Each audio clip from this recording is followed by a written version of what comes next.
আসসালামু আলাইকুম বন্ধুগণ। আশা করি আপনারা সকলে ভালো আছেন। তো প্রত্যেক দিনের মতো কিন্তু আজকেও আসলাম আলুর আপডেট বাজার আপনাদের মাঝে তুলে ধরার জন্য। তো আলুর দাম কিন্তু এখন কম, যেটা আপনারা জানেন। গত কয়েকদিনের ভিডিওতে কিন্তু আমি সেটা বলতেছি।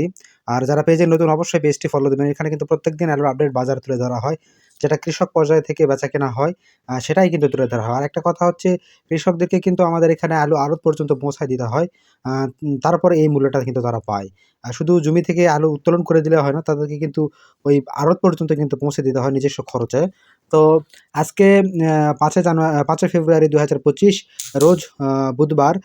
আজকের আলুর বাজার হচ্ছে লাল যেইটা ১২-১৩ ফ্রেশ, এইগুলোর বাজার কিন্তু ৩২০ থেকে ৪০ টাকা। আর স্টিক যেটা সেটা কিন্তু ৩৫০ টাকার মতো বেচা-বিক্রি হচ্ছে। আর সাদা যে আলুটা, এটা ডায়মন্ড বা সানশাইন ১২-১৩ মিউজিকা, এইগুলা আলুর বাজার কিন্তু আজকে ৩৮০ থেকে ৯০ টাকা প্রতি মণ বেচাকেনা হচ্ছে। তো এই হচ্ছে বর্তমানে আলুর বাজার। আর বর্তমান কিন্তু আলু কৃষকরা বেচতেছে প্রতি বিঘায় ৩০ থেকে ৩৫,০০০ টাকা পাচ্ছে তারা। আর তাদের উৎপাদন খরচ কিন্তু হয়েছে ৬৫ থেকে ৭০,০০০ টাকা। তাহলে আপনারা হিসাব করে বের করেন যে কত টাকা প্রতি বিঘায় একজন কৃষক লস করতেছে। তো বর্তমান পরিস্থিতি হচ্ছে এটা।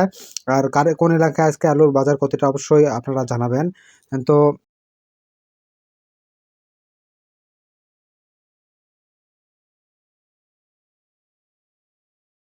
আর আলু লোড হচ্ছে ১১ থেকে ৳১১.৫ মতো প্রতি কেজি। তো বর্তমান কিন্তু কৃষকদের আর করার কিছুই নাই। তারা কিন্তু এখন চরম একটা পর্যায়ে পৌঁছে গেছে। তারা আলু উৎপাদন করে যতটুকু লস করতেছে, যত লস করতেছে, এটা তারা মনে হয় না যে আর ২ বছর বা ৩ বছরে কিন্তু এই ঘাটতিটা কিন্তু তারা পূরণ করতে পারবে। তারা ঋণ কিভাবে পরিশোধ করবে?